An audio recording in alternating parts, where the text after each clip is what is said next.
Hello, welcome back again.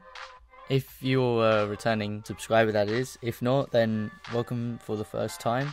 Today I'm just going to be talking about my progress with this illustration that I've made, and also about what I've been doing to improve my illustration work recently, so the kind of activities I've been involved in to do that. The first one, starting off, is that I've been going out and looking for more critique outside of what I normally do for critique. So getting critique to me is really important, and now it's more important than ever because I'm improving at a faster rate.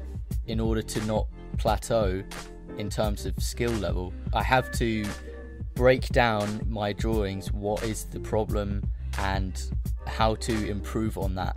Not even problems, just the weaknesses. Weaknesses as in there can be strong parts of your drawings and weak parts of your drawings.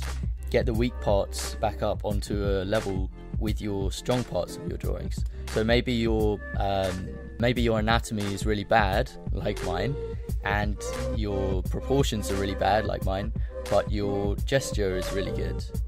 So you want to get your proportions and anatomy back up to level with your gesture. That's just an example, but you know what I mean. You'll find that you'll learn a lot faster if you get people to highlight what are those weaknesses, because it can be really hard to see them for yourself. So with this piece that you're seeing right now, I roughed it out in one night. Didn't take long, it took a few hours maybe, just to get the line work down. And before I went into the longer part of painting it, I wanted to look around and look for feedback. And if any of you have looked for feedback before, you'll know that it can be quite tricky to get good feedback. And good feedback is not necessarily positive feedback.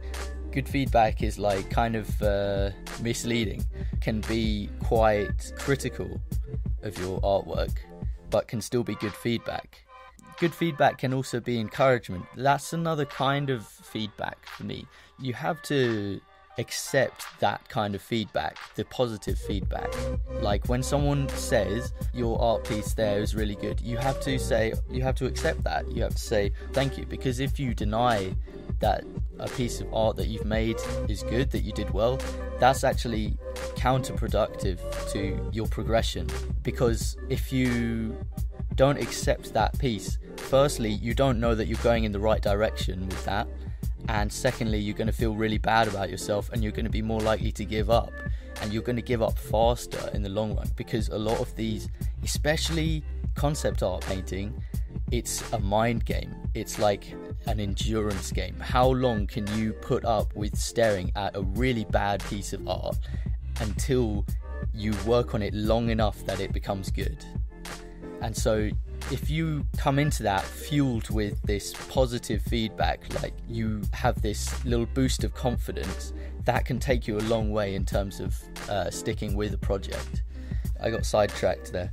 Oh yeah, you should also welcome constructive feedback or criticism, and this is where you can really improve fast if you get a good piece of criticism. So for me, I have a few different ways of getting criticism. One really good one is to just post it online. Places like DeviantArt, Newgrounds is really good, although Newgrounds only accepts what they deem to be finished pieces of art, which can be a little too late in terms of feedback, because if you've already finished the piece of art and then you submit it and someone tells you what's wrong with it, then that's too late because you finished it. You don't want to have to go back and revisit art pieces. I almost never go back and revisit art pieces or animation pieces, because you don't want to be going back and revisiting old projects. You always want to be stepping forward into new projects, in my opinion. But that, I guess, depends on the circumstances. With an animation project, sometimes you'll be opening up the same Flash file for months and months. So yeah, other methods of feedback I do are, I have a Skype group that I'm part of. It has about 60 members in it, but only about 20 of those 60 members are active. Occasionally I'll just put a work in progress up on there, and see what people think of it.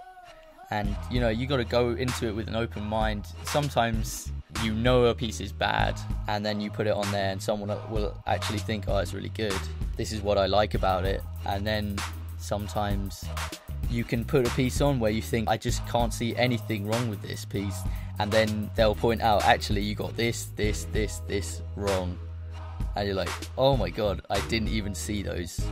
So yeah, the point of getting criticism is that people are letting you know of things that you can't see wrong with the picture.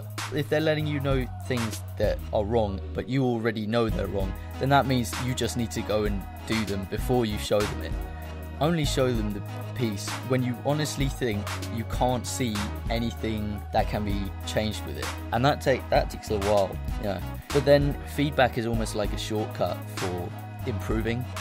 Because instead of like going into a drawing book or looking up a dozen references for how something should look, you can just ask someone and then they'll tell you straight away if they have the eye for it. I've also joined a few blogs on places like Tumblr and Facebook, and they are kind of communities for taking and giving feedback. One community that I'm really excited about when it comes out is going to be BAFA, or By Artists for Artists, by Josiah Brooks. So I've been a long time fan of his, and he's starting up this artist community. It's going to be really good. I'll link to it or something, and I think that's going to be a really helpful place for feedback as well. I've also heard that conceptart.org is really good. I don't have an account on there, I must admit, because I do find it a little bit intimidating, because if you look on there and see the artwork, I don't really go on there. I go on there just to gaze at other artists' work, but I would never imagine putting my own stuff up on there. And I would say that for feedback, if you can, don't ask your family for feedback or your close friends. Actually, you can ask them for feedback, but you know what kind of feedback it's going to be. It's going to be the positive feedback, and take that and enjoy it. You know, that's nutritious as well, that feedback. But don't stop there. Look further than that for other kinds of feedback. And yeah, so I went and looked for some criticism for this piece, and I got some really good responses. Someone told me that the mouth and nose should be shifted up a little bit, and the expression was quite bland, and that the neck was too long. And after he or she said those things, I realised how true it was. I know I've always had a problem with necks. I always draw necks too long, so that's not surprising for me. But the nose and mouth, after looking into it, I tend to not leave quite enough space for the chin on mouths, after looking up some references and stuff. So yeah, and also with the expression, I think they're quite right. I could probably pull a much more interesting expression than that. It is quite, you know, staring off into the distance, not great. But anyway, I'm gonna aim to make some changes to that before I go onto the painting stage, and that will probably be in my next video, if I plan that far. Sorry if it's not, I can't make any guarantees. But yeah, that's it for today, guys. Thank you very much for watching. I have a new video up every week, so please subscribe if you liked this one.